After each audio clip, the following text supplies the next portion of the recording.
तो next air masses की बात करें, सो लार्ज जो bodies of air with uniform temperature and humidity characteristic is called as air masses यार। ये अंडरलाइंग सरफेस के द्वारा इन्फ्लुएंस किए जाते हैं, है ना, and they form homogenous regions like ocean, plains and plateau के ऊपर बनते हैं, form over homogenous regions. And ये एक तरह से extend from the surface to the lower stratosphere तक ये फैले होते हैं यार। यहाँ पे ये जो दिख रहा है ये एयर मासेस हैं, ठीक है। ये सी पी, ये सी टी, ये एम पी, है ना, ये एम टी, ये सी पी, ये सी टी, ये सब क्या क्या है देखो। C T continental temperate, marine temperate, continental temperate, marine temperate, पानी के ऊपर मॉइस्चर होगा।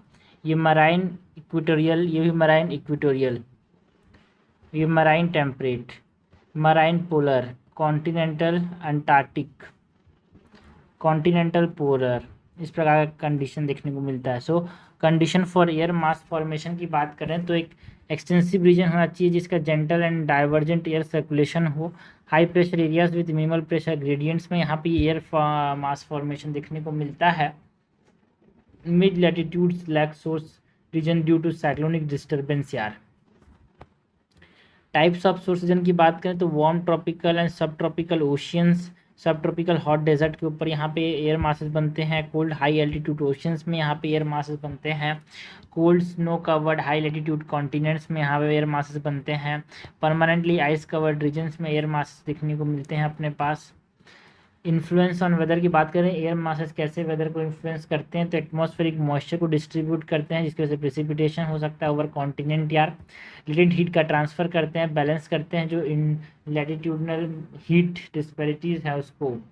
साइक्लोन्स जनरेट करते हैं, स्टॉर्म्स जनरेट करते हैं। दी boundary of interacting air masses, एक वार्म एंड एक कोल्ड एयर मास से इंटरेक्ट किया तो यहाँ पे इसके बाउंड्री में साइक्लोन्स या फिर स्टॉर्म्स आ सकते हैं। कोल्ड एयर मासेस की बात करें so they are colder than the surface, जिसकी वजह से इनस्टेबिलिटी एंड टर्बुलेंस कस करता है। लाइक आर्टिक ओशन की बात करें तो cold and moist air masses देखने को मिलते हैं। साइबेरिया में कोल्ड एंड ड्राई, ओशन के ऊपर है तो मॉइस्ट, ठीक है। साइबेरिया में कोल्ड है रीजन बट ये मॉइस्चर नहीं है इसीलिए ड्राई। वार्म एयर मासेस की बात करें, warmer than the surface lead to stable weather, ठीक है। हमारे पास कोल्ड जो होता है वो इनस्टेबल होता है, वार्म जो होता है वो स्टेबल होता है, ठीक है। ऐसे याद रखो भाई, एक इंसान है जिसको आप गर्मी में क्या करते हैं, शांति से बैठना पसंद करते हैं, ठंडी में एक्सरसाइज करते हैं, सो इसीलिए कोल्ड इज इनस्टेबल यार। वार्म एयर मासेस के एग्जांपल की बात करें, सहारा डेजर्ट, ये वार्म एंड ड्राई होता है। ट्रॉपिकल ओशियंस में warm and moisture because ocean है तो, ठीक है। Now classification of air masses चीज मैंने बोला CP, it is continental polar यार। कॉन्टिनेंटल पोलर मतलब कॉन्टिनेंट के ऊपर है, ठंडी रीजन में। नॉर्थन अमेरिका, यूरेशिया के अंदर, है ना, नॉर्दर्न अमेरिका में ये हमारे पास देखने को मिलता है कॉन्टिनेंटल पोलर यार। विंटर के समय ये ड्राई होगा, कोल्ड होगा, फ्रिजिड होगा एंड कोल्ड ये होता है स्टेबल, ये वाला स्टेबल होता है, ठीक है। ज़्यादातर जो कोल्ड होता है वो अनस्टेबल होता है, बट यहाँ पे ये वाला जो है कॉन्टिनेंट के ऊपर है इसीलिए ये क्या होता है, स्टेबल। समर के अंदर ये लेस स्टेबल होता है, वार्मर होता है and it reduce no. Marine polar की बात करें तो ये warm tropical and sub tropical areas में पाया जाता है, 40 to 60 डिग्री लैटिट्यूड, ठीक है। एंड ये modified continental polar air mass होता है and it is warmer, ocean के ऊपर ये बनता है, ठीक है।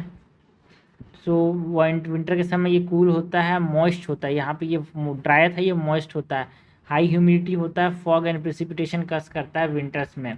समर्स में ये क्लियर होता है, फेयर होता है, स्टेबल वेदर कस करता है बिकॉज इट इज़ पोलर यार, तो ठंडा होगा तो इसीलिए स्टेबल है ये भी स्टेबल है, ठीक है। पोलर रीजन में ठंडा है तो स्टेबल है, याद रखना। बाकी जनरली जो होता है cold air mass is not stable, but यहाँ पे ये स्टेबल है।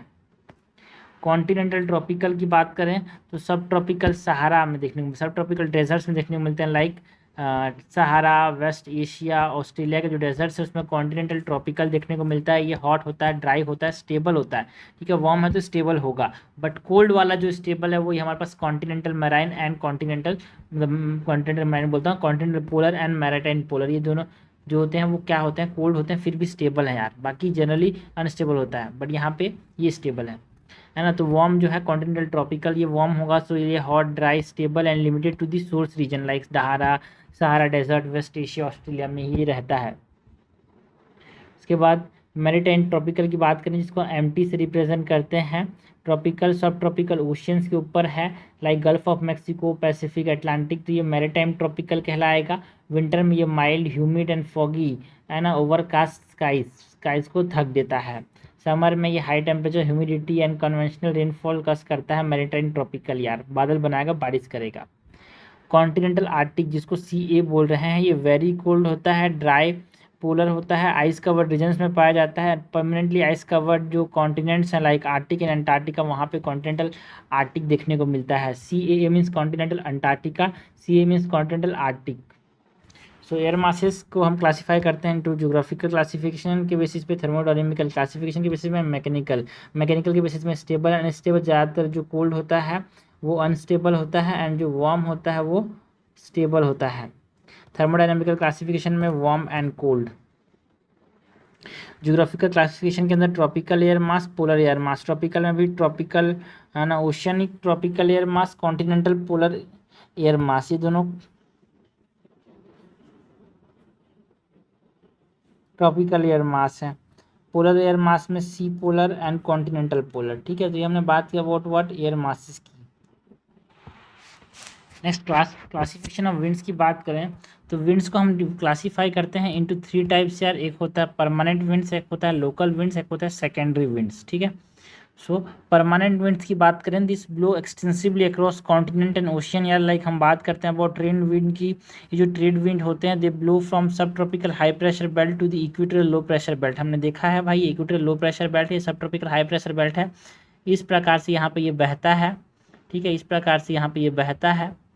इधर से हमारे पास बात करें तो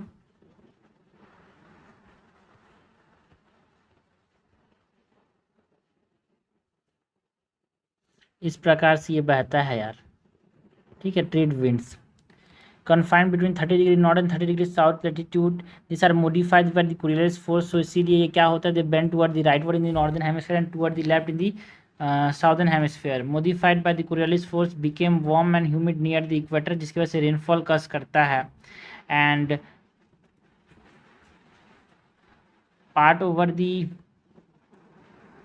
ओशन आर ड्रायर। ठीक है, आर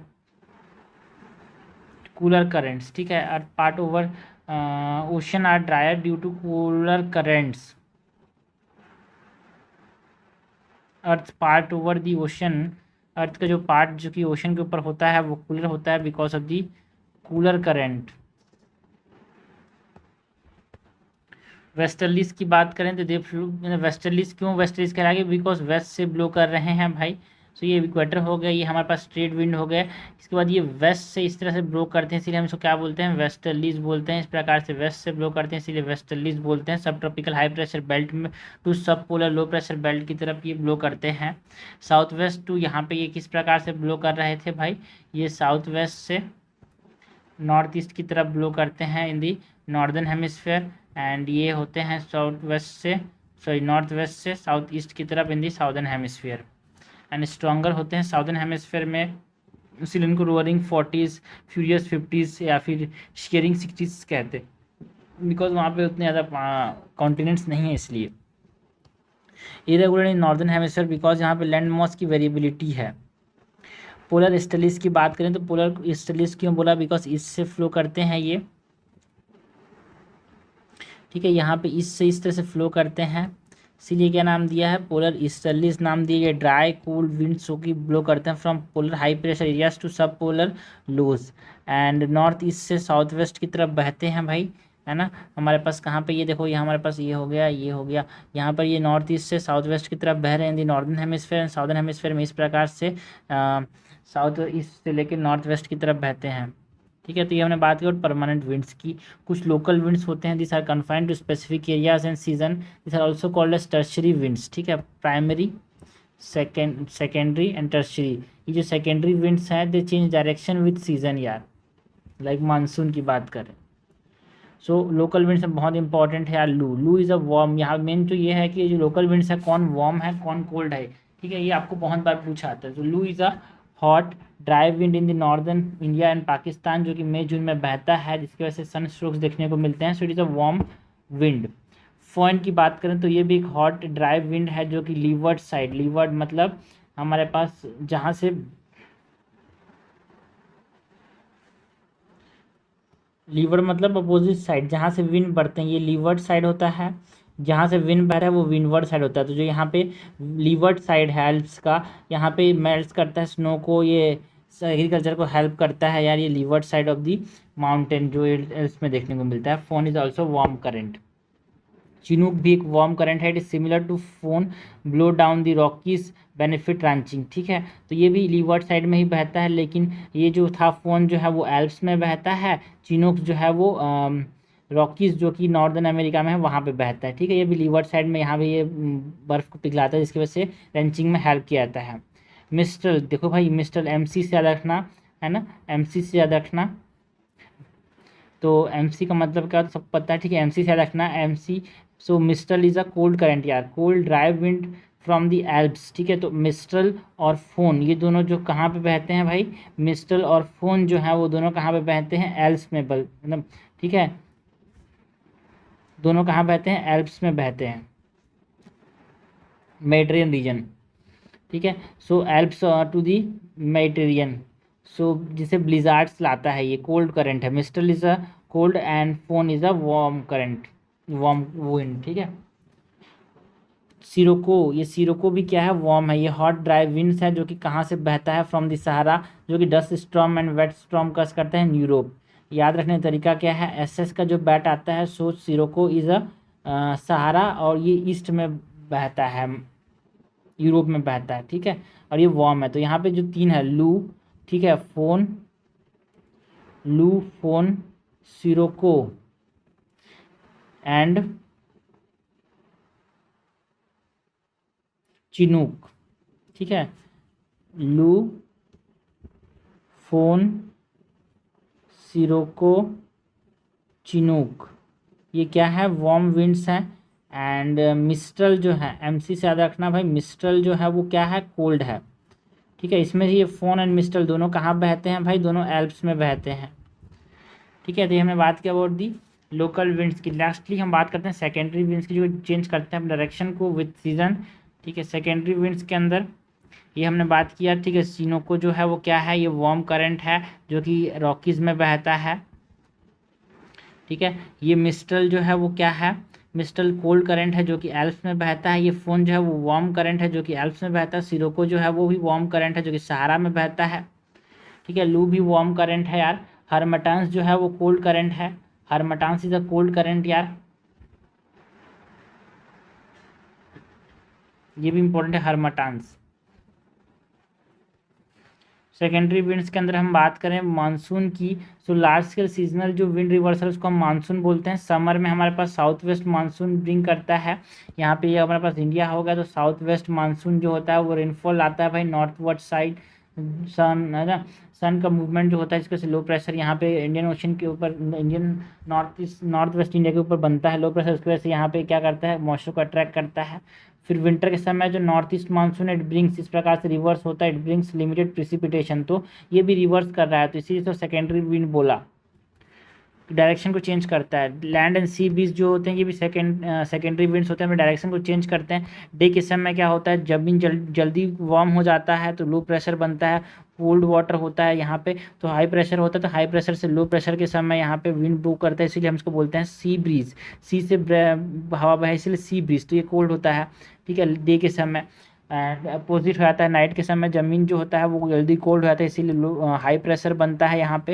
एंड वार्म होता है वाटर जो होता है, तो इसकी वजह से हाई प्रेशर से लो प्रेशर नाइट के समय यहाँ पे ब्लो होता है, जिसलिए इसको बोला लैंड से बहा, इसीलिए इसका नाम दिया लैंड ब्रीज यार। तो ये डायरेक्शन जो था वो चेंज हो गया, इसीलिए सेकेंडरी विंड है। माउंटेन एंड वैली ब्रिज की बात करें तो डे में क्या होता है, warm air moves up slope. ठीक है, ये माउंटेन वैली है, सपोज करो यहाँ पे दो माउंटेन है, इसके बीच में ये वैली है, तो यहाँ पे जो वार्म एयर है ऊपर जाता है स्लोप स्लोप के। ठीक है, एंड नाइट में क्या होता है, यहाँ पे ये जो माउंटेन्स हैं इसके वैली की तरफ यहाँ पे कोल्ड एयर जो है डिसेंड कर जाता है वैली लाइक माउंटेन या फिर कैटाबिटिक ब्रिज की फॉर्म में। ठीक है, तो ये भी हमारे पास सेकेंडरी विंड है भाई। तो हमने बात किया अबाउट व्हाट, ये हमने बात किया about the classification of wind की। नेक्स्ट बात करते हैं अबाउट द फ्रंट्स की। तो फ्रंट्स क्या होते हैं यार, this are the boundaries between two air masses with distinct properties like different temperature है उनका, डिफरेंट ह्यूमिडिटी, डिफरेंट डेंसिटी, दो एयर मासेस के बीच का जो बाउंड्री है इसको हम क्या बोलते हैं, फ्रंट्स। एंड ये कहाँ पे देखने को मिलते हैं, मिड लैटिट्यूड्स में देखने को मिलते हैं, मतलब 30 to 60 degree north and south latitudes में ज़्यादा कॉमन है। ट्रॉपिकल एंड पोलर रीजन में ये रेयर होते हैं।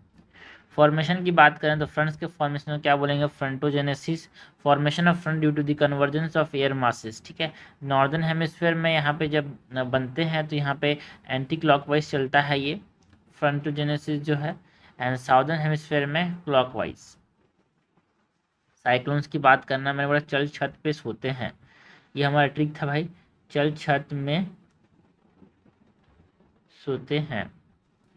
सो साइक्लोन जो है क्लॉकवाइज इन साउदर्न हेमिस्फीयर, तो cyclone anticlockwise in northern hemisphere, तो ये हमारे पास ट्रिक है। Frontolysis is the dissipation of fronts as one air masses overtake the other, ठीक है, एक एयर मास दूसरे को कब्जा कर लेता है तो उसको डिसिपेट कर जाते हैं, उसको हम बोलते हैं फ्रंटोलाइसिस। फीचर्स की बात करें तो फ्रंट जो होते हैं इनमें sharp temperature and pressure gradient होता है यार अक्रॉस दी फ्रंट्स है, जहाँ पे कोल्ड होगा ये वार्म होगा, तो यहाँ कोल्ड से वार्म एक प्रेशर ग्रेडियंट देखने को मिलेगा। And this are associated with wind shift and cloudiness and precipitation, front जहाँ पे बनते हैं वहाँ पे ज़्यादातर बारिश देखने को मिलती है, बादल आ जाते हैं, हवा चलती है। Precipitation intensity depends on the ascent slope, बारिश कितनी होगी वो ascent slope moisture content of the warm fronts पे डिपेंड करता है, बिकॉज यहाँ पे ये वार्म फ्रंट होगा, ये कोल्ड फ्रंट के ऊपर यहाँ पे ये इस प्रकार चढ़ेगा तो बादल बनाएगा मॉइस्चर रहेगा तो बारिश होगी। टाइप्स ऑफ फ्रंट्स की बात करें तो वार्म फ्रंट्स को हम इस प्रकार से रिप्रेजेंट करते हैं, कोल्ड फ्रंट्स को इस प्रकार से रिप्रेजेंट करते हैं, स्टेशनरी फ्रंट्स को इस प्रकार से हम रिप्रेजेंट करते हैं, रुका हुआ है, दो वार्म के बीच में एक कोल्ड आ गया तो रुका हुआ है। ऑक्लूएट फ्रंट्स को हम यहाँ पे इस प्रकार से रिप्रेजेंट करते हैं। सबसे पहले तो हम बात करें स्टेशनरी फ्रंट्स को। Occur when neither air mass move significantly, stationary में जब कोई भी एयर मास यहाँ पे ज़्यादा मूव नहीं कर रहा है तो उसको हम स्टेशनरी बोलते हैं। Wind on both side parallel to the fronts, यहाँ पे दोनों जो विंड्स होते हैं ये पैरेलल होते हैं यार फ्रंट्स के। वेदर की बात करें तो यहाँ पे क्यूमुलोनिम्बस क्लाउड का फॉर्मेशन होता है, फ्रंटल प्रेसिपिटेशन देखने को मिलता है and potential flooding due to cyclones यार, ठीक है। यहाँ पे भी एयर मूव इस तरह से है, वार्म एयर इस प्रकार से, कोई इधर से मूव ज़्यादा नहीं करे तो बीच में स्टेशनरी फ्रंट्स का फॉर्मेशन होता है, यहाँ पे जाके बीच में ऊपर बादल बनते हैं, बारिश होती है यार। कोल्ड फ्रंट्स की बात करें तो कोल्ड एयर मासेस रिप्लेस और एडवांस इनटू वार्म एयर, ठीक है। कोल्ड एयर मास जो था वो बड़ा था, वार्म एयर मास को एक तरह से ऊपर जाता है यहाँ पे, तो ये वार्म एयर मास इस तरह से उठ जाता है and cold fronts push warm upward, तो इसकी वजह से बादल बनते हैं, क्यूमुलोनिम्बस क्लाउड बनते हैं और बारिश होती है, ठीक है। And move faster than warm fronts, cold जो है वो फास्टर मूव कर रहा है इसलिए इसको कोल्ड फ्रंट्स बोला, कोल्ड एयर मास ज़्यादा फास्ट मूव कर रहा है। वेदर की बात करें तो यहाँ पे शार्प वेदर चेंजेस देखने को मिलते हैं, severe storms and thunder storms देखने को मिलते हैं, समर में हमको देखने को मिलता है ये। क्लाउड फॉर्मेशन की बात करें तो सीरस, फिर आल्टो क्यूमुलस और आल्टो स्टेटस क्लाउड बनता है, फिर यहाँ पे निम्बस या फिर क्यूमुलोनिम्बस जो कि हैवी शावर करता है, क्यूमुलोनिम्बस क्लाउड देखने को मिलता है। वार्म फ्रंट्स की बात करें यहाँ पे क्या होता है, warm air mass it slides over the cold air mass, ठीक है। जैसे कि ये कोल्ड एयर मास है, इसके ऊपर में वार्म एयर पूरा स्लाइड कर गया। यहाँ पे gradual change in temperature and wind direction देखने को मिलता है, मॉडरेट टू जेंटल प्रेसिपिटेशन देखने को मिलता है over the large area for hours, because यहाँ पे ये वार्म फ्रंट बहुत बड़े एरिया में डिवाइडेड होता है, इसीलिए वार्म एयर जो होता है, इसीलिए यहाँ पे बहुत बड़े एरिया में क्लाउड का फॉर्मेशन होता है, इसलिए बहुत थोड़ा थोड़ा प्रेसिपिटेशन जो है लार्ज एरिया में देखने को मिलता है जब वार्म फ्रंट्स होता है। पूरा वार्म फ्रंट्स यहाँ पे उड़ गया यार, कोल्ड फ्रंट ने रिप्लेस किया, थोड़ा सा ही वार्म फ्रंट ऊपर गया अचानक से, तो यहाँ पे क्यूमुलोनिम्बस क्लाउड बनते हैं, बट यहाँ पे जो होता है ना वार्म फ्रंट पूरा ऊपर गया तो एक तरह से सीरो स्टेटस बड़े से क्लाउड फॉर्मेशन की बात करें तो क्यूमुलोनिम्बस क्लाउड नहीं बनते, यहाँ पे निम्बस क्लाउड, ठीक है। सीरस फिर स्टेटस फिर निम्बस, कोई क्यूमुलोनिम्बस का क्लाउड का फॉर्मेशन जो होता है वो कोल्ड फ्रंट में देखने को मिलता है, वार्म फ्रंट्स में नहीं देखने को मिलता। Cirrostratus cloud cause halos around the sun and moon, ठीक है। यहाँ पे क्लाउड्स की बात करें तो क्यूमुलस जो वर्ड है बिग एंड बल्की क्लाउड्स के लिए इस्तेमाल होता है, निम्बस जो है वो ब्लैक एंड डार्क क्लाउड्स के लिए इस्तेमाल होता है, स्टेटस जो है लेयर लाइक इस जो क्लाउड्स होते हैं उनके लिए इस्तेमाल होता है, सीरस जो है वो फैदरी इस तरह के फेदरी क्लाउड्स के लिए इस्तेमाल होता है। ऑक्लूडेड फ्रंट्स की बात करें तो forms when cold front overtake a warm front, ठीक है, फोर्सिंग वार्म एयर अपलफ्ट, ठीक है।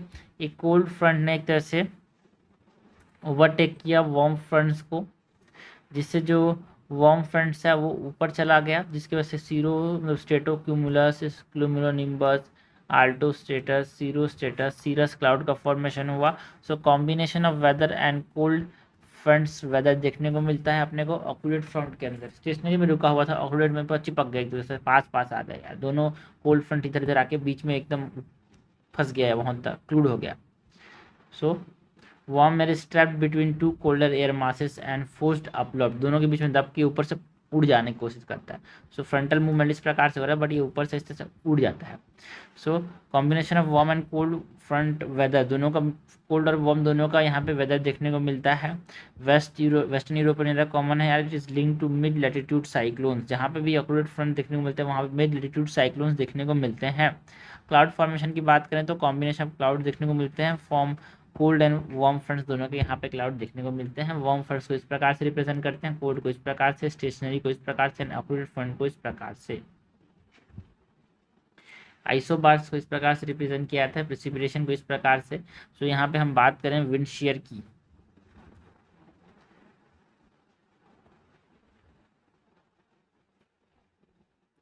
सो ये हाई प्रेशर है, ये हाई प्रेशर है continental maritime continental polar. And ये कौन सा एयर मास है भाई,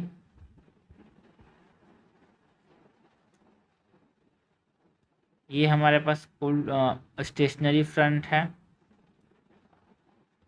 ये वार्म ये वार्म ये कोल्ड। उसके बाद इंडेंटेशन इन फ्रंट्स की बात करें तो यहाँ पे ये कोल्ड हो गया, ये वार्म हो गया, बीच में यहाँ पे लो प्रेशर एरिया बनता है, प्रेसिपिटेशन होता है यहाँ पे। Cold and warm fronts advances, तो यहाँ पे ये कोल्ड फ्रंट है, ये वार्म फ्रंट है, तो कोल्ड इस तरह से इधर आएगा, वार्म इस प्रकार से इधर जाएगा, तो लो प्रेशर एरिया बनता है, यहाँ पे बारिश हो रही है भाई इस रीजन में। Cold fronts catches up with warm fronts, यहाँ पे क्या है, लो प्रेशर एरिया है यहाँ पे, है ना, ये हमारे पास क्या है, वार्म फ्रंट है, ये कोल्ड फ्रंट है, इस रीजन में यहाँ पे बारिश होती है यार, बीच में जहाँ पे एयर मासेस है उसके बीच में।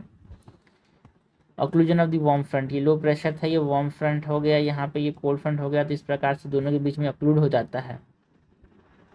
डिसिपेशन में इस प्रकार से यहाँ पे लो प्रेशर बन के यहाँ पे दोनों एयर मासेस डिसिपेट कर जाते हैं। तो ये हमने बात की अबाउट दी फ्रंट्स की। नेक्स्ट हम बात करते हैं अबाउट दी साइक्लोन्स की। साइक्लोन्स दो प्रकार के होते हैं भाई, एक्स्ट्रा ट्रॉपिकल साइक्लोन्स जिनको टेम्परेट साइक्लोन्स बोलते हैं। ये ऐसे साइक्लोनिक सिस्टम है जो कि कहाँ पे डेवलप करते हैं, मिड एंड हाई लैटिट्यूड्स में beyond the tropics, and this are associated with abrupt weather changes due to the passage of the fronts. Formation की बात करें तो ये जो एक्स्ट्रा ट्रॉपिकल साइक्लोन्स हैं वो पोलर फ्रंट्स के अलॉन्ग यहाँ पे हमारे पास बनते हैं मिड एंड हाई लैटिट्यूड्स के अंदर।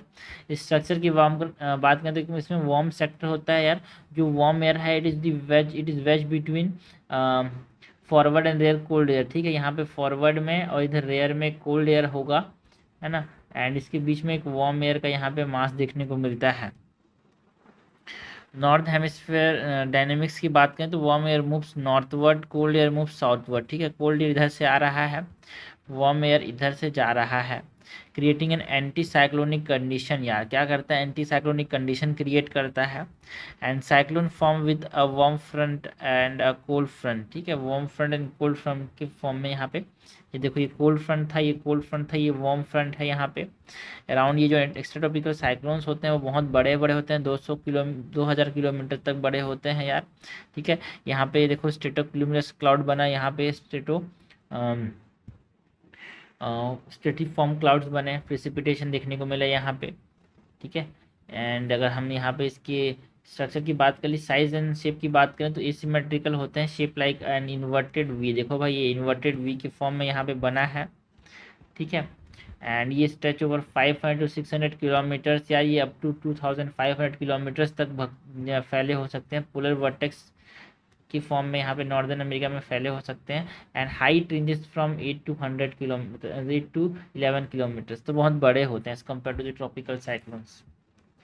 लाइफ साइकिल की बात करें तो जो वार्म एयर है it glides over the cold air, ये देखो भाई वार्म एयर जो था it glides over the cold air forming cloud sequences and precipitation ahead of the warm fronts, यहाँ पे ये क्लाउड बना इसकी वजह से बारिश हुई यार।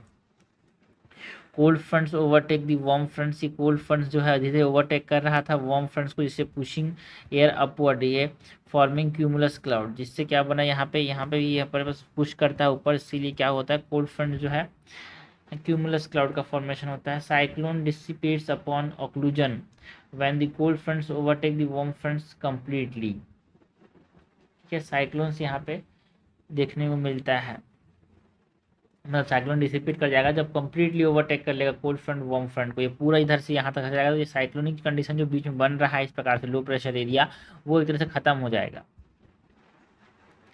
ना। ट्रॉपिकल साइक्लोन्स की बात करें तो ये इंटेंस स्टॉर्म्स होते हैं जो कि ट्रॉपिकल ओशियंस के ऊपर, वार्म ट्रॉपिकल ओशियंस के ऊपर ये ओरिजिनेट करते हैं। वार्म मतलब 25 डिग्री सेल्सियस से 27 डिग्री सेल्सियस से टेम्परेचर ज़्यादा होना चाहिए। Sea surface temperature above 27 degree Celsius. ठीक है, फॉर्मेशन कंडीशन की बात करें तो ट्रॉपिकल साइक्लोन्स जो है वो कैसे बनते हैं, पहले तो सी सरफेस टेम्परेचर 27 डिग्री सेल्सियस से ज़्यादा होना चाहिए, अपर एटमॉस्फेरिक डाइवर्जेंस होना चाहिए भाई सी लेवल सिस्टम के ऊपर, and pre existing low pressure area होना चाहिए और साइक्लोनिक सर्कुलेशन होना चाहिए, है ना। मिनिमल वर्टिकल विंड स्पीड कम होना चाहिए, वेरिएशन एंड कोरियोलिस फोर्स होना चाहिए। इसीलिए तो यहाँ पे कोरियोलिस फोर्स नहीं होता, इसीलिए इक्वेटर के 10 डिग्री नॉर्थ से लेके 10 डिग्री साउथ तक यहाँ पे कोई भी साइक्लोन्स का फॉर्मेशन नहीं होता, बिकॉज इक्वेटर पे कोरियोलिस फोर्स जो होता है वो 0 होता है। हाउ ट्रॉपिकल साइक्लोन्स और स्टॉर्म्स आर फॉर्म। ठीक है, तो दो चीज़ याद रखना, low pressure and temperature about 27 degree Celsius and the presence of Coriolis force यार, मिनिमम वर्टिकल विंड स्पीड। तो ये सब आपसे एमसीक्यूज में पूछे जाते हैं कि भाई इनमें से कौन कौन सा कंडीशन है for the formation of tropical cyclones. So how tropical storms are form, tropical cyclones are form, यहाँ पे ह्यूमिडिटी होना चाहिए, मतलब मॉइस्चर होना चाहिए, 27 डिग्री सेल्सियस टेम्परेचर ज़्यादा होना चाहिए। वाटर इवेपोरेट करता है फ्रॉम द ओशन सरफेस यार and come in contact with a mass of cold air forming clouds.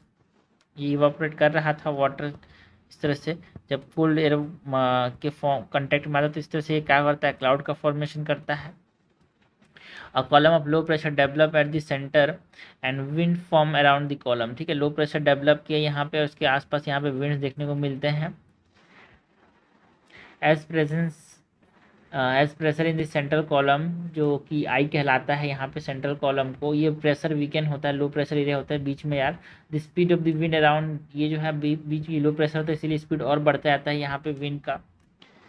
ठीक है, तो ये प्रोपगेशन की बात की ना। एनर्जी सोर्स क्या होता है, ये जो साइक्लोन्स है उसको एनर्जी कहाँ से मिलता है, derive from the condensation of the cumulonimbus cloud surrounding the storm centre. Centre के अराउंड जो क्यूमुलोनिम्बस क्लाउड है उसको कंडेंसेशन होता है। कंडेंसेशन का मतलब इवापोरेशन, पानी नीचे से बादल, मतलब इवापोरेशन में क्या होता है पानी से वेपर बनना, कंडेंसेशन में क्या होता है वेपर से पानी बनना। तो उस कंडेंसेशन जो एनर्जी रिलीज होती है उसी से यहाँ पे क्या होता है इसको एनर्जी मिलती है यार। And sustain by continuous moisture supply, नीचे से फिर से मॉइस्चर जा रहा है, फिर से इवापोरेट हो रहा है, फिर से बादल बन रहा है, फिर से कंडेंसेशन हो रहा है। ये मॉइस्चर सप्लाई से ये जो एनर्जी है वो सस्टेन होता है। डिसिपेशन की बात करें, जब ज़मीन में आ जाता है तो कट ऑफ हो जाता है जो मॉइस्चर सप्लाई, जब मॉइस्चर सप्लाई तो बादल नहीं बन पाएगा, बादल नहीं बन पाएगा तो बादल से वापस से पानी नहीं बन पाएगा। तो लैंडफॉल जब होता है पॉइंट, है ना, landfall point is where the cyclone crosses the coast. ठीक है, तो उस समय यहाँ पे ये डिसिपेट कर जाता है साइक्लोन्स। स्ट्रक्चर्स की बात करें तो इसमें सेंट्रल आई होता है, मतलब जो काम एरिया होता है जिसमें सबसाइडिंग एयर होता है, एयर जो है वो कहाँ जा रहा है नीचे। Eye wall surrounding the eye characterized by strong ascending air. ठीक है, तो बीच में आई में एयर नीचे जा रहा है, बट जो सराउंडिंग आई वॉल है इसमें एयर ऊपर जा रहा है।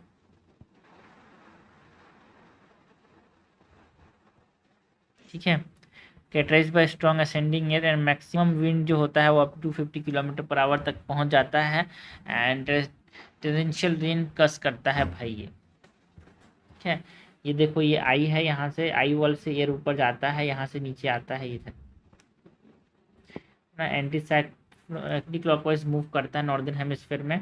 चल छत पे सोते हैं, ट्रिक क्या है, चल छत में सोते हैं। ठीक है। चल से साइक्लोन्स जो है clockwise in southern hemisphere, so cyclones जो है anti clockwise in northern hemisphere, ये ट्रिक है हमारे याद रखने का। रेन बैंड्स की बात करें तो इस extend outward from the eye wall consisting of cumulus and cumulonimbus cloud. ठीक है, ये जो रेन बैंड्स हैं भाई, इसके अंदर हमारे पास क्यूमुलस एंड क्यूमुलोनिम्बस क्लाउड्स देखने को मिलते हैं।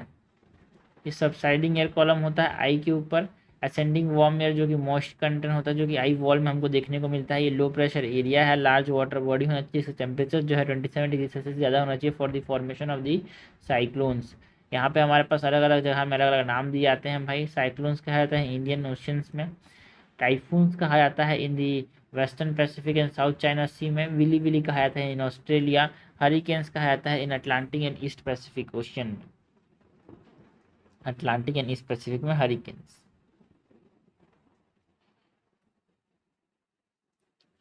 साइज एंड मूवमेंट की बात करें, देखो भाई इसका डायमीटर जो है 150 से 250 किलोमीटर तक होता है। एक्स्ट्रा ट्रॉपिकल साइक्लोन्स जो है, जो टेम्परेट साइक्लोन्स है उनसे छोटा होता है ये।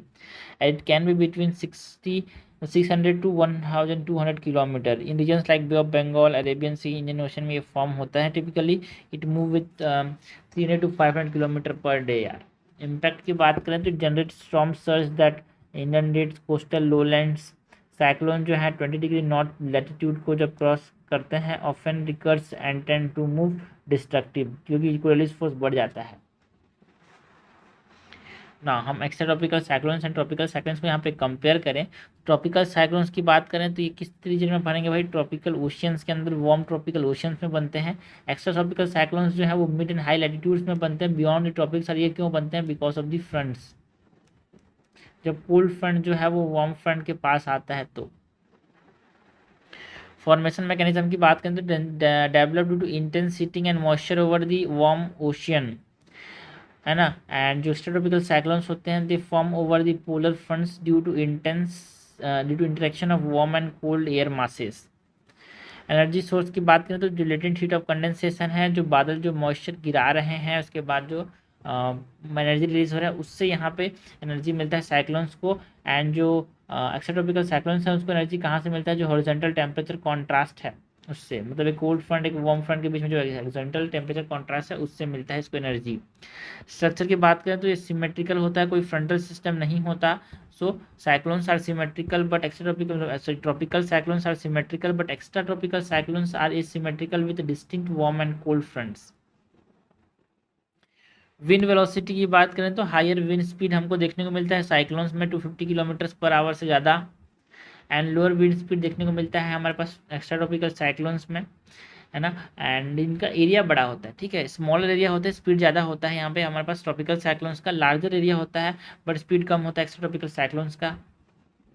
मूवमेंट की डायरेक्शन की बात करें तो move from east to west, हमारे पास ये इंडिया हो गया, ये ईस्ट से इस तरह से वेस्ट मूव करता है and influence by the trade wind and it move from west to east. ये इंपॉर्टेंट है, सपोज यहाँ पे ये इंडिया हो गया, ये मेडिटेरियन रीजन हो गया, ये हमारे पास अरब रीजन हो गया, तो यहाँ पे ये मेडिटेरियन सी है, तो इस प्रकार से ये वेस्ट टू ईस्ट मूव करता है एक्स्ट्रा ट्रॉपिकल साइक्लोन्स।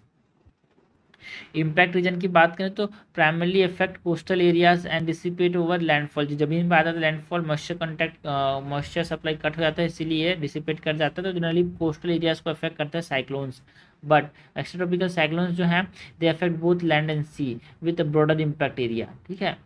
प्रिसिपिटेशन की बात करें तो इंटेंस रेनफॉल जो होता है वो आई के अराउंड देखने को मिलता है, आई वॉल के अराउंड, एंड ज़्यादातर वॉइस जो होती है वो नहीं देखने को मिलती है ना। मॉडरेट रेनफॉल देखने को मिलता है and it spread over warm and cold fronts यार यहाँ पे एक्स्ट्रा ट्रॉपिकल साइक्लोन्स के अंदर। ड्यूरेशन की बात करें तो शॉर्ट लाइफ स्पैन होता है ट्रॉपिकल साइक्लोन्स का, जब लैंडफॉल होता है वो डिसपेट कर जाता है, बट लॉन्गेस्ट लाइफ स्पैन होता है एक्स्ट्रा ट्रॉपिकल साइक्लोन्स का and can last for several days. Seasonality की बात करें तो ये ज़्यादातर जो है लेट समर में हमारे पास साइक्लोन्स देखने को मिलते हैं, late summer and early autumn में ट्रॉपिकल साइक्लोन्स देखने को मिलते हैं, बट मिड एल्टीट्यूड्स में जो एक्स्ट्रा ट्रॉपिकल साइक्लोन्स हैं वो थ्रू आउट द ईयर हमको देखने को मिल सकते हैं। सो ये हमने बात किया about tropical and extra tropical cyclones की। नेक्स्ट बात करते हैं अबाउट थंडरस्टॉर्म्स एंड टॉर्नेडोज की। थंडरस्टॉर्म क्या होता है भाई, this are the local storm, severe local storm जहाँ पे थंडर होता है, लाइटनिंग होता है, टिपिकली हैवी रेन देखने को मिलता है, कभी कभी ओले भी गिरते हैं, हिल्स भी देखने को मिलते हैं। ये शॉर्ट लिव्ड होता है, and it occur over a small area, but ये बहुत वायलेंट होता है। फॉर्मेशन की बात करें तो क्यूमुलस स्टेज होता है, एक मैच्योर स्टेज होता है, एक डिसिपेटिंग स्टेज होता है। क्यूमुलस स्टेज में क्या होता है, जो ग्राउंड का हीट होता है बहुत ज़्यादा गर्म हो जाता है ग्राउंड, ठीक है, सिग्निफिकेंटली हीट हो जाता है टू सोलर इंसुलेशन, जिसकी वजह से इंटेंस कन्वेक्शन देखने को मिलता है, ज़्यादा मॉइस्चर ऊपर जाता है। लो प्रेशर एरिया क्रिएट करता है, जिसकी वजह से सराउंडिंग एयर जो है वो इसको फिल करने के लिए इस प्रकार से रस्ट करता है, लो प्रेशर एरिया को फिल करने के लिए, जिसकी वजह से क्यूमुलोनिम्बस क्लाउड बनते हैं। क्यूमुलोनिम्बस क्लाउड की वजह से यहाँ पे है ना intense up draft of warm air causing cloud growth and height increase, जिसकी वजह से down draft bringing cool air and rain in the surface, इसकी वजह से ये वायलेंट गट्स एंड विंड्स देखने को मिलते हैं, इसकी वजह से डाउन ड्राफ्ट देखने को मिलते हैं, कस्ड बाय डाउन ड्राफ्ट, है ना, वायलेंट गट्स एंड विंड देखने को मिलता है। डिसिपेटिंग स्टेज में क्या होता है, क्लाउड एक्सटेंड टू सब जीरो टेम्परेचर यार, फॉर्मिंग हेलस्टॉर्म ना, क्लाउड ऊपर में गया सब जीरो टेम्परेचर में इसके ओले जो होते हैं वो गिरते हैं इंटेंस प्रेसिपिटेशन के साथ। Storms dissipate within minutes followed by clear weather, कुछ समय में स्टॉर्म चला जाता है। टाइप्स ऑफ थंडरस्टॉर्म की बात करें तो based on curve and based on structure. Based on curve यहाँ पे कन्वेक्शनल थंडरस्टॉर्म जो कि कन्वेक्शन हीट अप हुआ है ना, इंसुलेशन की वजह से हीट अप हुआ, इसके वजह से यहाँ पे कन्वेक्शन देखने को मिला, क्लाउड फॉर्मेशन हुआ, उसके थंडरस्टॉर्म हुआ। फ्रंटल थंडरस्टॉर्म, फ्रंट्स की वजह से यहाँ पे क्या हुआ, बादल बने, बारिश हुई। ओरोग्राफिक मतलब something that is related to mountain, या तो common in regions like Jammu and Kashmir, Cherrapunji, Mizoram, जहाँ पे ये क्या होते हैं भाई, माउंटेन होते हैं, इसमें बादल जाके ऊपर ऐसे ऊपर चला जाता है, इसकी वजह से स्लाइड करके यहाँ पे क्या होता है, बादल फंस जाते हैं, फंस जाने के बाद यहाँ पे क्या होता है, बारिश होती है, इसको हम क्या बोलते हैं, thunderstorm, that is due to orographic thunderstorm because of the mountain.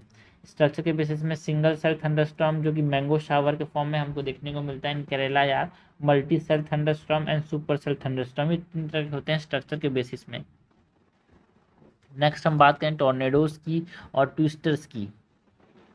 Tornadoes या फिर ट्विस्टर्स की बात करें तो ये क्या होते हैं, एक स्मॉल डायमीटर कॉलम होता है वायलेंटली रोटेटिंग एयर का, जो कि कनेक्टिव क्लाउड से बनता है, form with in a connective cloud and contact करता है भाई ग्राउंड के साथ, ऐसे इस तरह से बादल इधर ऊपर में बादल हैं, एक ग्राउंड है, तो यहाँ से इस तरह से ऐसे बनता है। फॉर्मेशन ऑफ टोर्नेडो की बात करें, typically form from the severe thunderstorm, particularly supercell which have a rotating updraft called as mesocyclone, ठीक है। थंडरस्टॉर्म से ही हमारे पास टोर्नेडोज का फॉर्मेशन होता है। सो कैसे होगा भाई, विंड शेयर देखने को मिलता है, difference in the wind speed and direction at various altitude है, तो उसको से एक हॉरिजॉन्टल स्पिनिंग देखने को मिलती है, यहाँ पे स्पीड ज़्यादा है, यहाँ पे स्पीड कम है, तो इस तरह से हॉरिजॉन्टल स्पिनिंग देखने को मिलती है। फिर अप ड्राफ्ट होता है, स्पिनिंग एयर जो होता है is drawn into the storm, up draft इस तरह से ऊपर जाता है ना, tilting the rotation into a vertical rotation, इस तरह से वर्टिकल रोटेशन देखने को मिलता है यहाँ पे। Rotating column of air x tends downward potentially touching the ground and becoming a tornado, है ना, एक्सटेंड करता है रोटेटिंग कॉलम नीचे की तरफ और वो टॉर्नेडो बन जाता है।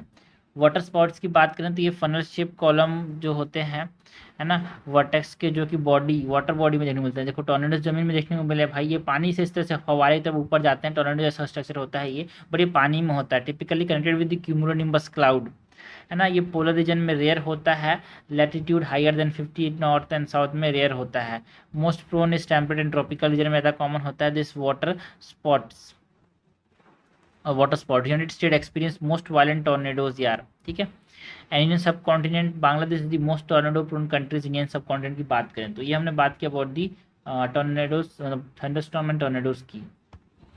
सो नेक्स्ट हम बात करते हैं El Nino, La Nina and Indian Ocean dipole की। सबसे पहले तो वॉल्कर सेल क्या होता है, जो न्यूट्रल फेज होता है उसको हम वॉल्कर सेल बोलते हैं, ये है वॉल्कर सेल, ठीक है। एक लॉन्गिट्यूडनल ईस्ट, ये साइड ईस्ट है, east to west circulation across the Pacific Ocean हमको देखने को मिलता है यार। जो विंड होते हैं इक्वेटोरियल रीजन में यहाँ पे, है ना, इस प्रकार से ईस्ट टू वेस्ट फ्लो होता है, तो उसके वजह से जो वार्म वाटर होता है पैसिफिक के अंदर वो एक्यूमुलेट होता है टूवर्ड दी वेस्टर्न पैसिफिक, तो यहाँ पे लो प्रेशर बनता है, यहाँ पे एयर ऊपर जाता है बादल बनाता है और यहाँ पे बारिश होती है। नॉर्मल समय में ऐसा होता है, नॉर्मल साइकिल में, ठीक है। यहाँ पे कोल्ड वाटर होता है तो अपवेलिंग होती है यहाँ पे, तो फिश देखने को मिलता है भाई नॉर्मल कंडीशन में पेरू के कोस्ट में। सो मैकेनिज्म क्या है, is driven by temperature and pressure gradient. Eastern Pacific जो है यहाँ पे high pressure over colder water, यहाँ पे हाई प्रेशर देखने को मिलता है कोल्डर वाटर एंड वार्म, है ना, वार्म वाटर जो है वेस्टर्न पैसिफिक में, उसकी वजह से लो प्रेशर, तो हाई प्रेशर से लो प्रेशर, इस तरह से एयर बहता है, ये भी बोल सकते हो। या फिर जो एयर बह रहा था, डिसेंड कर रहा था इक्वेटर के अंदर, उसने यहाँ पे लो प्रेशर क्रिएट किया। ट्रेड विंड जो होते हैं नियर द सरफेस विंड जो होते हैं, ट्रेड विंड वो क्या करते हैं, इधर से नॉर्दर्न हेमिस्फीयर से इस प्रकार से आते हैं, इधर से इस प्रकार से आते हैं, तो इस तरह से हमारे पास ये हमारे पास जो एयर बहती है वो ईस्ट टू वेस्ट बहती है। Near surface wind flow from east to west pushing warm water westward, ठीक है। एंड जो कोल्ड वाटर, इसका मतलब न्यूट्रिएंट होता है। वार्म वाटर किधर आ गया भाई, ऑस्ट्रेलिया के कोस्ट की तरफ आ गया, तो यहाँ पे क्या होता है, कन्वेक्शन होता है, कन्वेक्शन की वजह से बादल बनते हैं, बारिश होती है, ठीक है। एंड पेरू के कोस्ट में यहाँ पे कोल्ड वाटर ऊपर जाता है, मछलियाँ, न्यूट्रिएंट जो होता है पानी के साथ कोल्ड वाटर के साथ ऊपर जाता है, इसलिए मछलियाँ हमको देखने को मिलती है पेरू के कोस्ट में। ये नॉर्मल साइकिल है वॉल्कर सर्कुलेशन का। एयर फ्लो जो है, warm air in the west rise from clouds and precipitation, dry air travel east and upper troposphere and sinks over the eastern Pacific. यार यहाँ पे ये ऊपर गया, इधर सिंक किया, जो एयर था ईस्टर्न पैसिफिक में, वेस्टर्न पैसिफिक से राइज किया, ईस्टर्न पैसिफिक में सिंक किया, ये हमारे पास वॉल्कर सेल है। ओशन सर्कुलेशन की बात करें, अपवेलिंग जो है, cooler water rises along the eastern Pacific, cooler water जो है ईस्टर्न पैसिफिक में राइज करता है। डाउन वेलिंग की बात करें तो warm water sinks near the Australia, warm water sinks near the Australia Asia and return east along the sea floor, इस प्रकार से। एल नीनो साउदर्न ऑसिलेशन की बात करें, एनसो, एनसो जो है यहाँ पे न्यूट्रल फेज जो वॉल्कर सेल का होता है, उसके बाद एल नीनो का एक फेज आता है, लानिना का फेज होता है। El Nino is a warm phase, लानिना is a cool phase. यार तो इसमें हमारे पास सर्कुलेशन देखने को मिलता है यहाँ,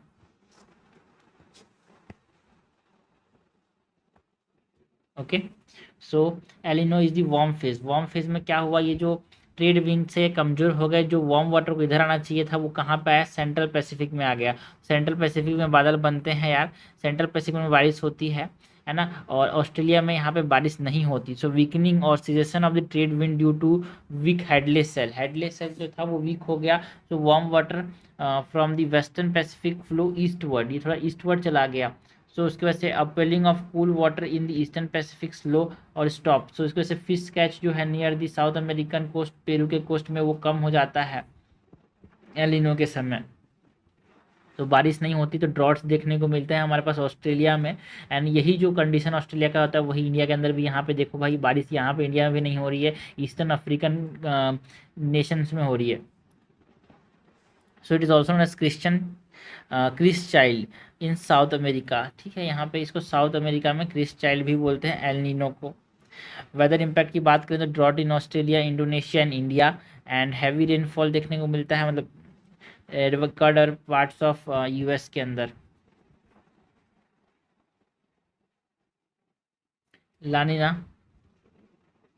कूल फेज, यहाँ पे क्या हुआ भाई, कूल फेज में लानिना में ये और स्ट्रांग हो गया, ट्रेड विंड स्ट्रॉन्गेस्ट, तो strengthening of the trade wind ज़्यादा यहाँ पे वार्म वाटर एक्यूमुलेट किया टुवर्ड दी वेस्टर्न पैसिफिक। यार सो ये लानिना कंडीशन है, इससे ज़्यादा बारिश होती है इंडिया के अंदर भी, इंडिया के अंदर ज़्यादा बारिश होती है और यहाँ पे फ्लड्स देखने को मिलते हैं। Increase upwelling of cold water the, तो यहाँ पे पेरू के कोस्ट में ज़्यादा मछलियाँ हमको देखने को मिलती है अलॉन्ग द ईस्टर्न पैसिफिक। यार कोल्ड वाटर स्प्रेड करता है वेस्टर्न, मतलब जो कोल्ड वाटर है ये spread westward across Pacific.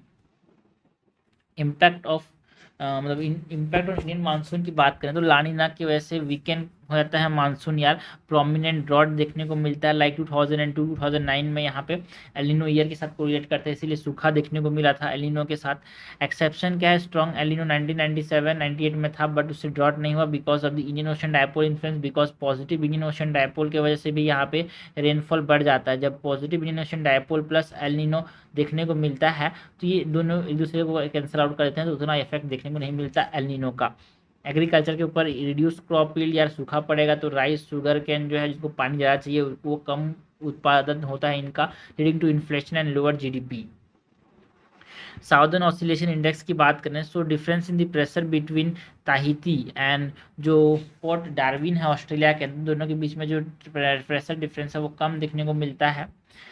Positive southern oscillation index की बात करें तो ये फेवरेबल कंडीशन होता है, एंड नेगेटिव हमारे पास अगर प्रेशर कम हो गया तो इट रिड्यूस मानसून रेनफॉल। यार इंडियन ओशन डायपोल की बात करें तो इंडियन ओशन डायपोल क्या है, जो सी सरफेस टेम्परेचर है अरेबियन सी और इंडियन ईस्टर्न इंडियन ओशियन का, ठीक है, ये हमारे पास ईस्टर्न इंडियन ओशियन हो गया, ये हमारे पास अरेबियन सी हो गया। तो इनका सी सरफेस टेम्परेचर के डिफरेंस को हम क्या बोलते हैं, इंडियन ओशन डाइपोल बोलते हैं। अगर पॉजिटिव इंडियन ओशन डाइपोल है मतलब वार्मर अरेबियन सी, ये ज़्यादा गर्म है, सो ज़्यादा बादल बनेंगे, ज़्यादा बारिश होगी, so positive Indian Ocean dipole से क्या हो रहा है, रेनफॉल बढ़ रहा है। अगर नेगेटिव इंडियन ओशन डाइपोल हो गया मतलब अरेबियन सी कूलर है, सो रिड्यूस रेनफॉल बिकॉज कम बादल बनेंगे तो कम बारिश होगी। So positive Indian Ocean dipole के साथ है ना हमारे पास अरेबियन सी में साइक्लोन के चांसेस बढ़ जाते हैं बिकॉज बादल ज़्यादा बनेंगे यार, है ना, लो प्रेशर ज़्यादा होगा इसीलिए वार्म हो जाएगा, तो साइक्लोन के चांसेस ज़्यादा हैं। नेगेटिव इंडियन ओशन डायपोल से जो बंगाल साइक्लोन है वो स्ट्रेंथन हो जाता है यहाँ पे, okay, because negative Indian Ocean dipole में ये वार्म कंडीशन कहाँ पे देखने को मिलता है, toward the eastern Pacific. So negative phase में कम बारिश होती है बट साइक्लोन्स के चांसेस बे ऑफ बंगाल में बढ़ जाते हैं, पॉजिटिव फेज में साइक्लोन के चांसेस जो है वो अरेबियन सी में बढ़ जाते हैं। सो हमने बात की about the Indian Ocean dipole की। मेन चीज़ याद रखना है कि positive Indian Ocean dipole leads to more rainfall. कहते हमने बात की आईओडी की, हमने बात की अबाउट एल नीनो की, लानिना की, वॉल्कर सेल जो कि न्यूट्रल फेज होता है। नेक्स्ट बात करते हैं वाटर वेपर इन दी एटमॉस्फेयर की।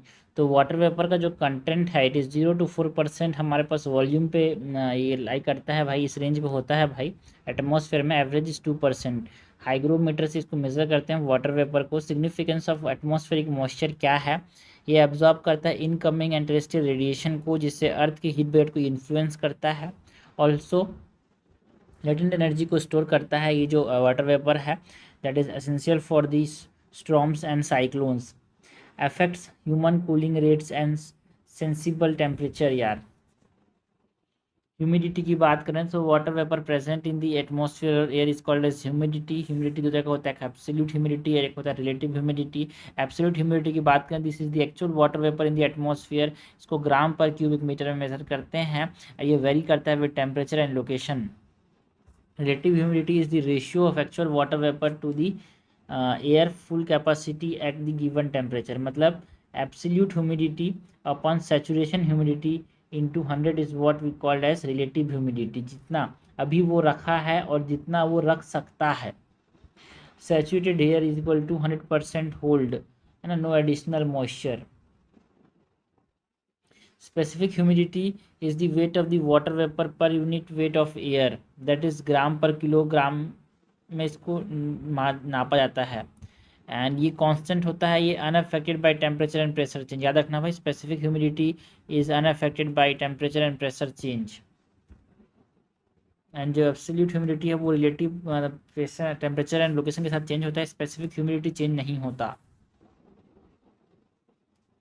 सो S means change, means no change. Unlike absolute relative humidity, specific humidity remain stable. याद रखना भाई, एब्सोल्यूट रिलेटिव चेंज होते हैं, स्पेसिफिक ह्यूमिडिटी हमेशा सेम रहता है। Factor affecting relative humidity, so addition of moisture, so moisture add होगा तो इंक्रीज हो जाएगा भाई, increase relative humidity via evaporation. And temperature change, temperature decrease हो जाता है, decrease in temperature lower moisture holding capacity, ठीक है। सो इवापोरेशन, रिलेटिव ह्यूमिडिटी जो होता है इवापोरेशन के साथ बढ़ जाता है, टेम्परेचर क्या होगा, कम होगा। सो मॉइस्चर होल्डिंग कैपेसिटी जो है वो क्या हो जाएगी, मॉइस्चर होल्डिंग कैपेसिटी कम हो जाएगी, सो रिलेटिव ह्यूमिडिटी जो है वो बढ़ जाएगा। तो ये दोनों इंपॉर्टेंट है यार। टेम्परेचर चेंज के साथ relative humidity increase, means temperature increase होने के साथ रिलेटिव ह्यूमिडिटी इंक्रीज हो जाता है।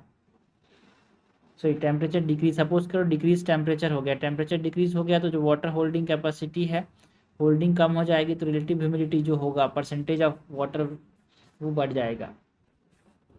ड्यू पॉइंट की बात करें तो temperature at which air become fully saturated with moisture is called as dew point. ऐसा पॉइंट जहाँ पे और वाटर वेपर होल्ड नहीं कर पाए उसको ड्यू पॉइंट बोलते हैं। सिग्निफिकेंस क्या है, it indicate the saturation point of air.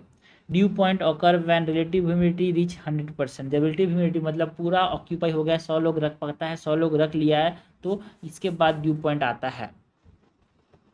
Water cycle की बात करें जिसको हम हाइड्रोलॉजिकल साइकिल भी बोलते हैं। प्रोसेस की बात करें तो evaporation, transpiration, condensation and precipitation, ये हमारे पास वाटर साइकिल में देखने को मिलता है।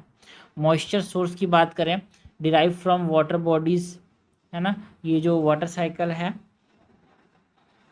इवापोरेशन वाटर बॉडीज से होगा, ट्रांसपिरेशन प्लांट से होगा, यहाँ से मॉइस्चर आया, क्लाउड फॉर्मेशन हुआ, सो इवापोरेटेड वाटर जो है वो कंडेंस हो जाते हैं टू फॉर्म क्लाउड्स। यार बारिश होती है ना, जब क्लाउड सैचुरेट हो जाते हैं तो बारिश हो जाती है, यहाँ पे पानी नीचे गिरता है। And water in the earth surface की बात करें तो ओशन में 97% वाटर है, आइस कैप्स में 2.05% वाटर है, ग्राउंड वाटर में 0.6% of the world water, lakes में 0.01, सॉइल मॉइस्चर 0.05, एटमॉस्फेयर में 0.01 एंड स्ट्रीम्स एंड रिवर्स में यहाँ पे 0.001%। तो ये हमने बात की about the water vapour in the atmosphere. Next evaporation and condensation की बात करें तो evaporation is what it is the process by which water is transform from a liquid to a gaseous state. ठीक है, लिक्विड से ये क्या हो जाता है, ये गैसियस स्टेट में बदल जाता है। की फैक्टर्स जो कि ट्रांस इवापोरेशन के लिए रिस्पॉन्सिबल हैं, एयर मूवमेंट, ज़्यादा एयर मूवमेंट होगा, replace this saturated air with unsaturated air, जिससे इवापोरेशन बढ़ जाएगा। Moisture content, air with low moisture content absorb more water vapour. ठीक है, मॉइस्चर कंटेंट जिसमें ज़्यादा होगा उसमें इवापोरेशन ज़्यादा हो सकता है। Latent heat of vaporisation, the heat required for water to begin evaporation, अगर लेटेंट हीट ऑफ वेपराइजेशन ज़्यादा है तो धीरे धीरे इवापोरेशन होगा। Temperature, higher temperature increase water absorption, जिसकी वजह से इवापोरेशन के चांसेस बढ़ जाएंगे, क्योंकि एब्जॉर्ब इंक्रीज करेगा retention and absorption of water के कैपेसिटी को। कंडेंसेशन इज द प्रोसेस जहाँ पे वाटर वेपर जो था वो लिक्विड में बन जाता है, गैस से लिक्विड ड्यू टू कूलिंग और हीट लॉस। की फैक्टर्स की बात करें, so it required hygroscopic condensation nuclei like dust, smoke, salt for free air condensation. ठीक है, तो जो मॉइस्चर होता है वो गैस से पानी में कब होता है, जब इससे डस्ट पार्टिकल, स्मोक, सॉल्ट होते हैं तब। अकर व्हेन एयर इट्स, है ना, reaches it's saturation level, due point जब रीच कर जाता है तो उसके बाद वो कंडेंस होके लिक्विड में बन जाता है। Excess water vapour condense into liquid और डायरेक्टली इनटू सॉलिड, जिसको सब्लिमेशन है ना, गैस से सीधा सॉलिड हो जाना is called as sublimation. Condition for condensation की बात करें, so cooling of moist air to the dew point, contact होना चाहिए मॉइस्ट एयर का विद कोल्डर सरफेस, वॉल्यूम और टेम्परेचर रिड्यूस हो जाए, एडिशन मॉइस्चर एवापोरेशन से और ज़्यादा मॉइस्चर ऐड हो जाए तो पकड़ नहीं पाएगा, बादल गिर जाएगा, इस प्रकार से। इन्फ्लुएंसिंग फैक्टर्स की बात करें, सो ह्यूमिडिटी इन्फ्लुएंस करता है कंडेंसेशन को, प्रेशर इन्फ्लुएंस करता है, वॉल्यूम इन्फ्लुएंस करता है, टेम्परेचर इन्फ्लुएंस करता है। अभी तक का जो इंपॉर्टेंट पॉइंट आपको याद रखना है कि ह्यूमिडिटी वाला जो पॉइंट बताया था ना कि relative humidity and absolute humidity change होता है, बट स्पेसिफिक ह्यूमिडिटी चेंज नहीं होता। मोस्ट फेवरेबल कंडीशन क्या है, decrease in the air temperature, इसकी वजह से कंडेंसेशन हमको देखने को मिलता है। फॉर्म्स ऑफ कंडेंसेशन की बात करें, based on the dew point temperature, dew point higher than freezing point. ठीक है, फ्रीजिंग पॉइंट से ड्यू पॉइंट ज़्यादा है तो ये फॉग, ड्यू, क्लाउड्स का फॉर्मेशन होता है। अगर ड्यू पॉइंट फ्रीजिंग पॉइंट से लोअर है मतलब जम जाएगा पहले ही वो। ठीक है, मतलब ड्यू पॉइंट सपोज करो -2 है और फ्रीजिंग पॉइंट तो 0 है सपोज, तो ये पहले जम जाएगा, बारिश नहीं होगी, जम जाएगा, तो फ्रॉस्ट, स्नो एंड कुछ क्लाउड्स बन सकते हैं, लाइक सीरट क्लाउड बन जाता है। ठीक है, if due point is more then freezing point, मतलब पहले ही ड्यू बन के ये फॉग बना देगा, एंड फ्रीजिंग पॉइंट ज़्यादा होगा तो पहले ही जमा देगा, सो फ्रॉस्ट, स्नो बना देगा। बेस्ड ऑन लोकेशन की बात करें, एट और near earth surface dew, frost, fog and mist देखने को मिलता है, occur directly on the surface where air cools and condense, है ना। फ्री एयर के अंदर क्लाउड का फॉर्मेशन होता है ना, cloud forms higher up in the atmosphere where condensation occur around condensation nuclei. So ये हमने बात की अबाउट व्हाट, ये हमने बात की about the evaporation and condensation की। नेक्स्ट हम बात करते हैं about the forms of condensation की। सो पहला तो ड्यू हो गया, फॉर्म्स ऑफ कंडेंसेशन में ड्यू, तो water droplet deposit on cooler solid surface like stones, grass, leaves when air reaches it's due point above freezing point, dew point ज़्यादा है freezing point से, तो पहले क्या हो गया, यहाँ पे ये ड्यू बन गया, तो यहाँ पे 5 पत्तों के, लीव्स के, स्टोन्स में यहाँ पे जो ड्रॉपलेट बनते हैं उसको हम ड्यू बोलते हैं। आइडियल कंडीशन क्या है ड्यू बनने का, high relative humidity, long cold nights, clear skies and calm air, ये ड्यू बनने का सबसे आइडियल कंडीशन हो गया। वाइट फ्रॉस्ट की बात करें तो ice crystal formed on the surface when air temperature and dew point are at below freezing point. ठीक है, तो फ्रीजिंग पॉइंट से फ्रीजिंग पॉइंट बड़ा है कि ड्यू पॉइंट, यहाँ पे ड्यू पॉइंट से ज़्यादा बड़ा है फ्रीजिंग पॉइंट, तो पहले ही जम जाएगा। ठीक है, सो ये फॉर्मेशन का सेम कंडीशन है ड्यू का, बट यहाँ पे एयर टेम्परेचर जो होना चाहिए वो 0 डिग्री सेल्सियस से कम होना चाहिए, बिकॉज फ्रीजिंग पॉइंट जो होता है 0 डिग्री से नीचे होता है। ठीक है, और ड्यू पॉइंट और कम है फ्रीजिंग पॉइंट से तब। सो यहाँ भी रिलेटिव ह्यूमिडिटी हाई होना चाहिए, clear skies, calm air, long and cold nights, but यहाँ पे ड्यू पॉइंट ज़्यादा है कि freezing point, dew point is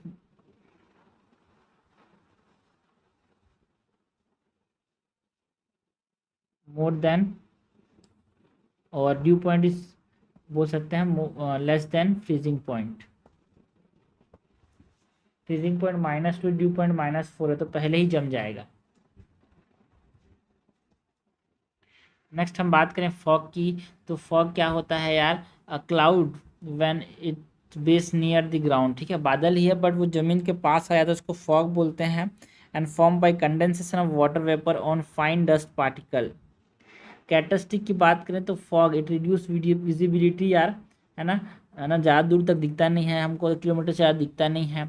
urban areas में हमको ज़्यादा देखने को मिलता है बिकॉज स्मॉग फॉर्मेशन होता है, जब फॉग मिक्स हो जाता है स्मॉग के साथ उसको हम बोलते हैं स्मॉग। स्मोक और फॉग जब मिक्स हो जाते हैं तो जैसे बादल ही है बट वो पास में कंडेंसेशन हो जा रहा है इसलिए बन रहा है।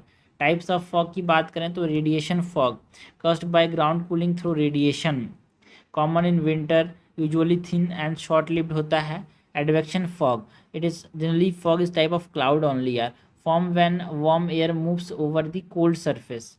ठीक है, तो उसकी वजह से जब वार्म एयर जा रहा है तो बादल बना दिए अचानक से कोल्ड सरफेस के पास। So it is thick and persistent यार, occur over ocean mixing zones. Frontal और प्रेसिपिटेशन फॉग की बात करें so produce at the boundary of warm and cold air masses during precipitation. जब बारिश हो रही है तो कोल्ड और वार्म एयर मासेस आपस में मिक्स है, उसकी जो बाउंड्री है वहाँ पे हमारे पास प्रेसिपिटेशन या फिर फ्रंटल फॉग का फॉर्मेशन होता है, जहाँ पे warm air is pushed upward and condensation fog ऊपर जाता है, कंडेंसेशन हो जाता है, इसकी वजह से बादल बनते हैं और ये फॉग का फॉर्मेशन होता है, इसको बोलते हैं फ्रंटल और प्रेसिपिटेशन फॉग। मिस्ट की बात करें तो ये भी फॉग के जैसा ही है, ये क्लाउड के जैसा ही है but with more moisture. Mist में क्लाउड से ज़्यादा मॉइस्चर होता है, लेस डेंसिटी होता है। कैरेक्टरिस्टिक की विजिबिलिटी थोड़ा ज़्यादा होता है मिस्ट का, बट फॉग का थोड़ा कम होता है, 1 to 2 किलोमीटर तक दिख जाता है यहाँ पे। Common over mountains where warm air meets cold surface, quicker to dissipate than fog, जल्दी भग जाता है भाई मिस्ट जो है, सुबह सुबह ज़्यादा देखने को मिलता है, माउंटेन में जल्दी चला जाता है, फॉग ज़्यादा जल्दी नहीं जाता हमारे पास। हेज़ की बात करें सो ऑब्सक्यूरेंस ऑफ स्काई क्लियरिटी, जब हमारे पास बादल की जो क्लियरिटी है वो कम हो जाती है due to dry particles like dust and smoke, यहाँ पे हमको दिखने को मिलता है लाइक कंडेंसेशन नहीं हो रहा है, धुआं धुआं हो गया उसके बाद दिख नहीं रहा है बादल, तो इसको बोलते हैं हेज़। लाइक फार्मिंग की वजह से, ट्रैफिक की वजह से, इंडस्ट्रियल एक्टिविटी की वजह से हमको हेज़ देखने को मिलता है, कोई कंडेंसेशन नहीं हो रहा है ना। स्मॉग में कंडेंसेशन होता है, हेज़ में कंडेंसेशन नहीं होता। Smog is what, it is smoke plus fog, fog में क्या हुआ कंडेंसेशन हुआ, हेज में कंडेंसेशन नहीं होता है ना। Resulting from coal burning, vehicle emission या फिर इंडस्ट्रियल फ्यूम से यहाँ पे ये स्मोक निकला, उसके बाद फॉग से मिल के आती है हमारे पास स्मॉग बना। डेंस स्मॉग जो है एयर क्वालिटी को वर्सन करता है जनरली इन अर्बन एरियाज की बात करें, दिल्ली की बात करें तो। से हमने बात की अबाउट फॉर्म्स ऑफ कंडेंसेशन की। नेक्स्ट बात करते हैं अबाउट द क्लाउड के टाइप्स की।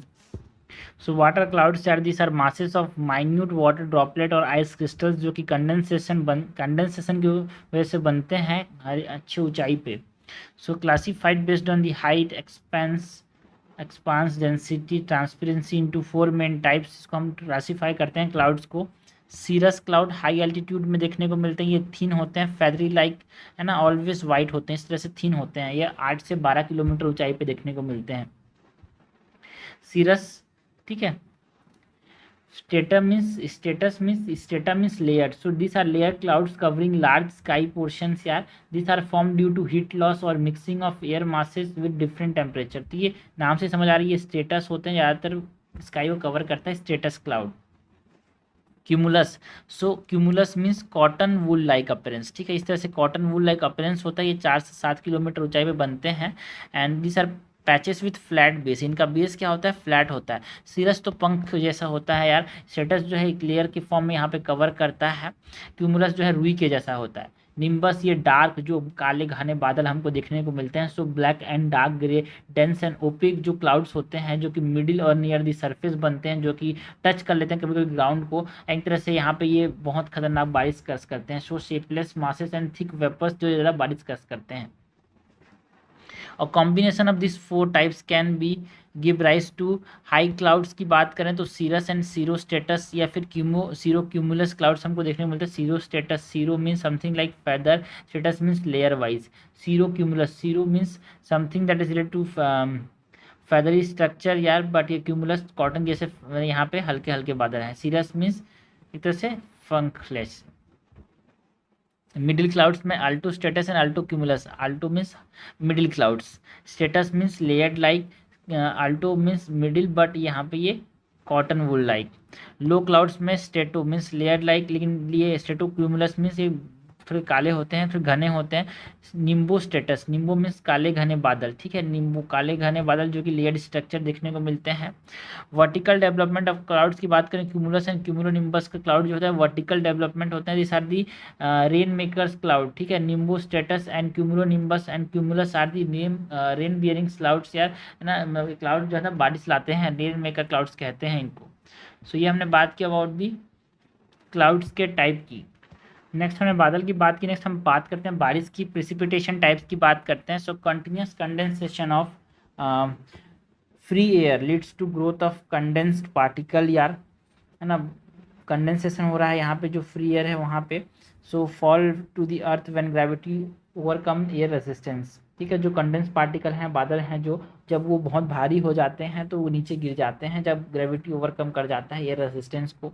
सो किस किस फॉर्म में ये नीचे गिरते हैं, रेनफॉल के फॉर्म में, लिक्विड फॉर्म जब टेम्परेचर 0 डिग्री सेल्सियस से ज़्यादा हो, स्नोफॉल देखने को मिलता है, मतलब हेक्सागोनल क्रिस्टल्स के फॉर्म में, स्नोफ्लेक्स के फॉर्म में यहाँ पे नीचे गिरते हैं जब टेम्परेचर जो है 0 डिग्री सेल्सियस से कम हो। तो पानी के फॉर्म में नहीं गिर पाती है, जम जाते हैं। स्लीट की बात करें, सो फ्रोजन रेन ड्रॉप्स और refrozen melted snow water is called sleet यार। Occur when warm air overlies sub freezing layer near the ground, ठीक है। यहाँ पे सब फ्रीजिंग लेयर के ऊपर वार्म एयर है तो यहाँ पे स्लीट्स हमको देखने को मिलता है। हेल स्टॉर्म की बात करें, बिकॉज ऊपर का एयर वार्म है तो पानी आता है नीचे, फिर नीचे जब जाता है फिर इसीलिए से हमारे पास क्या होता है, शीट की फॉर्म में स्नो वाटर देखने को मिलता है। हिल स्टॉर्म जो ओले होते हैं, so rounded ice piece formed when rain water passes through colder layers, ठीक है। जब वापस ऊपर से पानी गिर रहा है बट ये ड्रॉप जो है कोल्डर रीजन से यहाँ पे जब पास करता है तो एक तरह से कंसेंट्रिक आइस क्रिस्टल्स का फॉर्मेशन बनाता है जिसको हम हेल स्टॉर्म बोलते हैं, ठीक है। शीट इस प्रकार से शीट के जैसा गिरता है, स्नो इस प्रकार से हेक्सागोनल होता है, रेन तो रेन ड्रॉप्स के फॉर्म में होता है, हेल्स जो होता है गोल गोल यहाँ पे, है ना, आइस पीस होते हैं, concentric ice. Types of rainfall, convectional rainfall, convectional rainfall convection की वजह से हुआ। कन्वेक्शन मतलब क्या, हीटेड एयर हुआ जिसके वजह से पानी वापस राइज किया, कन्वेक्शन करंट हुआ, कूल हुआ, कंडेंस हुआ जिससे क्लाउड्स बना। एंड क्लाउड जब है ये रिलीज करता है लेटेंट हीट को जिससे हीटिंग होती है एयर की एंड ड्राइविंग इट अपवर्ड, ठीक है। Release of latent heat further heat the air and driving it upward, और कन्वेक्शन होता है, ठीक है। समुद्र है, जमीन है, समुद्र में गर्मी आया, हीट आया, कन्वेक्शन हुआ, ऊपर बादल बना, वार्म एयर इधर आया, कूल हुआ, कंडेंस हुआ, क्लाउड बना। जब यहाँ पे गर्म होता है तो रेन होता है लैंड में। कैरेक्टरिस्टिक की बात करें यहाँ पे, so heavy but short duration में होता है हमारे पास ये जो रेनफॉल होता है, कन्वेक्शनल रेनफॉल हैवी होता है, शॉर्ट ड्यूरेशन के लिए होता है। And it is highly localised यार विथ मिनिमल क्लाउडीनेस, ज़्यादा बादल नहीं होते बट हाँ थोड़ी देर तक बारिश होती है, एक लोकेशन पे होता है। कॉमन इन इक्वेटोरियल डोल्ड्रम्स, जहाँ पे इक्वेशन जो इक्वेटर गर्म होता है तो कन्वेक्शन से पानी से ऊपर जाता है, बादल बनता है, बारिश होती है। कॉन्गो बेसिन की बात करें, Amazon basin, south east Asian islands की बात करें। Orographic, oro something that is related to what, mountain यार। सो ये रिलीफ रेनफॉल भी बोलते हैं। ये हैपन जब मॉइस्ट एयर जो है उसको ऊपर ढकेल देता है। एक बात, ये हमारे पास माउंटेन है, ये मॉइस्ट एयर जा रहा था इसको ऊपर ढकेल दिया, क्लाउड बन गया, air cools and condense forming clouds यार। एंड ये वार्म मॉइस्ट एयर जो था वो ऊपर राइज करता है, क्लाउड बनाता है और यहाँ पे जाके टकराएगा तो बारिश होगा। एयर इधर रेन हो रहा है, जिसको विंडवर्ड साइड बोलते हैं, जहाँ से हवा बह रही है उसको विंडवर्ड साइड बोलते हैं। अपोजिट साइड इस रेन शेडो जहाँ बारिश नहीं होती उसको हम लीवर्ड साइड बोलते हैं। यहाँ पे एयर डिसेंड करता है, ये वार्म होता है, ये ड्रायर होता है। प्रोसेस की बात करें तो ओरोग्राफिक रेनफॉल में क्या होता है, rising air cools condense and सैचुरेट्स causing rainfall on the windward side. यहाँ पे राइजिंग एयर जो था कूल हुआ, कंडेंस हुआ, बादल बनाया, बारिश हुई विंडवर्ड साइड में जहाँ से हवा बह रही थी। Descending air on the levered side, opposite side में डिसेंड कर रहा है एयर, ये वार्म होता है, मॉइस्चर एब्जॉर्प्शन ज़्यादा करता है, इसको रेन शेडो एरिया बोलते हैं, इसको लीवर्ड साइड को। तो ये ओरोग्राफिक रिलीफ रेनफॉल बोलते हैं इसको। Next is frontal precipitation. ये कहाँ पे देखने को मिलता है, occur when air masses of different temperature के एयर मासेस जब मिलते हैं तो टर्बुलेंस होता है, कन्वेक्शन होता है, अलॉन्ग दी फ्रंट्स बादल बनते हैं, उसकी वजह से बारिश होती है। Cold continent air meeting warm oceanic air, तो ये हमारे पास देखने को मिलता है। Like western European produce heavy rainfall. Suppose करो यहाँ पे ये वार्म एयर था, it force to rise over the cold air, यहाँ पे कोल्ड एयर आया उसके ऊपर ये राइज किया, ये फ्रंट का बाउंड्री है, यहाँ पे कोल्ड एयर है सपोज, तो ऊपर जाता है, ये ऊपर जाके कंडेंस होता है, बादल बनाता है, इसकी वजह से यहाँ पर रेनफॉल होता है along the fronts and warm air is force to rise over a cold air. Next हम बात करते हैं अबाउट साइक्लोनिक रेनफॉल की। तो ट्रॉपिकल साइक्लोन्स जो हैं convectional precipitation around the eye wall, यहाँ पे बारिश होती है। टेम्परेट साइक्लोन्स में precipitation due to frontal activity जिसकी वजह से बारिश होती है।